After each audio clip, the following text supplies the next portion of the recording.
Hi, this is Rick Schmidt with Remax Properties East here in Louisville, Kentucky. This is the first of 2 or 3 videos I'm going to create dealing with how to prepare your home for sale. Subsequent videos will deal with how to hire a realtor and how to prepare the exterior of your home. This video will deal with how to prepare the interior of your home.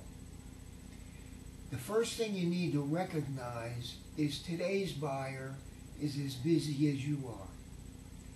They don't have time to paint, to change out carpeting, to clean windows, and to handle deferred maintenance items that you don't really want to deal with. So the first step in preparing your home is to declutter it. Why declutter? Well, the more furniture and books on the bookshelves in each room, the smaller it will appear to a potential buyer. Decluttering increases the size of each room. Just like brightening a room, decluttering makes it appear to be larger. And larger is what we're after. Square footage is critical in the sale of a home. The more square footage, the better. The larger the room, the better. So what do we mean by decluttering? Well, you probably have all your appliances out on the kitchen counter, the mixer, the microwave, whatever.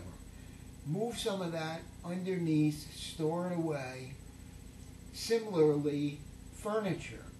If you've got more furniture than you really need in your home, start moving it. Move it to a relative, move it to some kind of a storage facility, but move it out.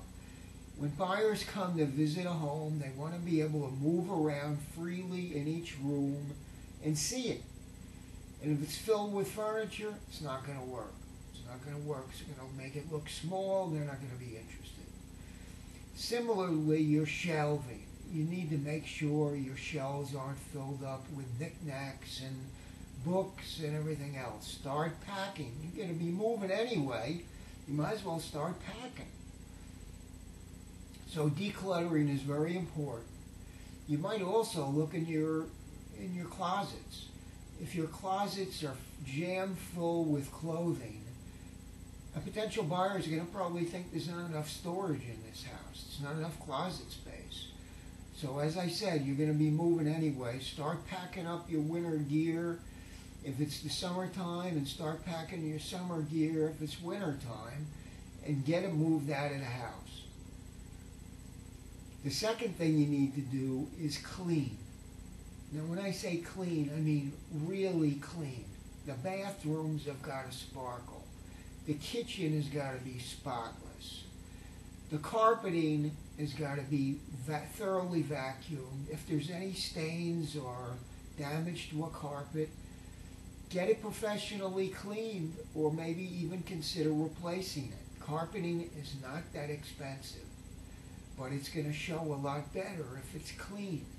If you're a smoker, you certainly have got to either replace the drapes or steam clean, professionally clean all the upholstered furniture, and certainly clean the carpeting. That will remove some of the odor from the house.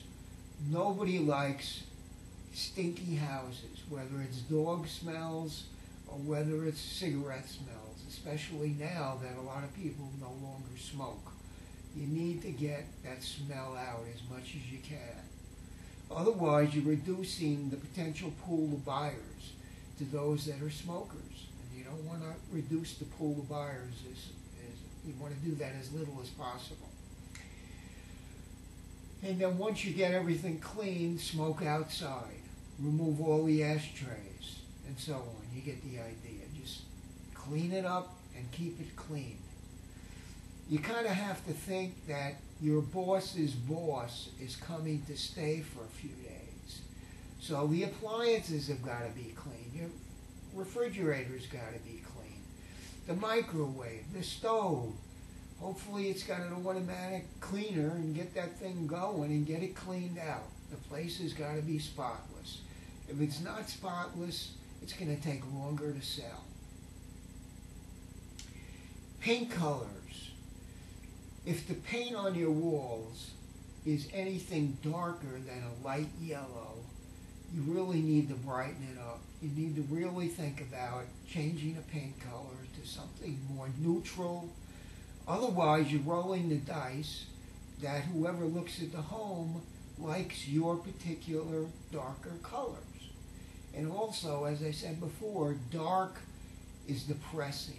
Dark makes rooms smaller.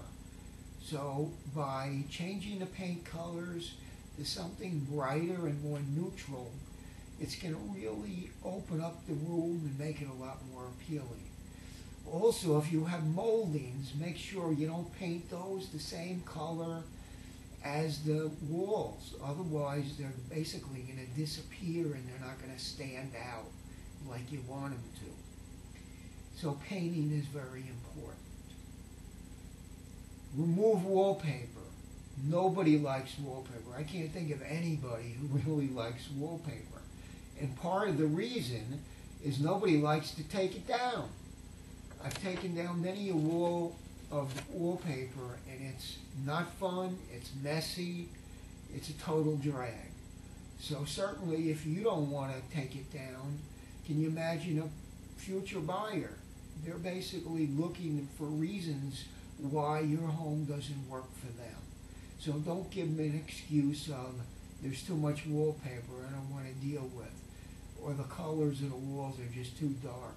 Don't lose a potential sale because of a lack of the right colors in a room. Keep the place bright.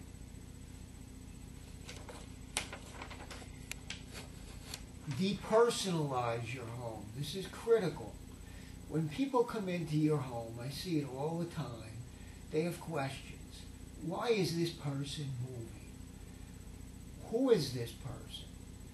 So what they end up doing, if you've got photos of your family, your wedding pictures, your grandchildren, your children all over the house, they're going to spend more time looking at your photos than looking at your house. And you want them to look at the house, not the photos.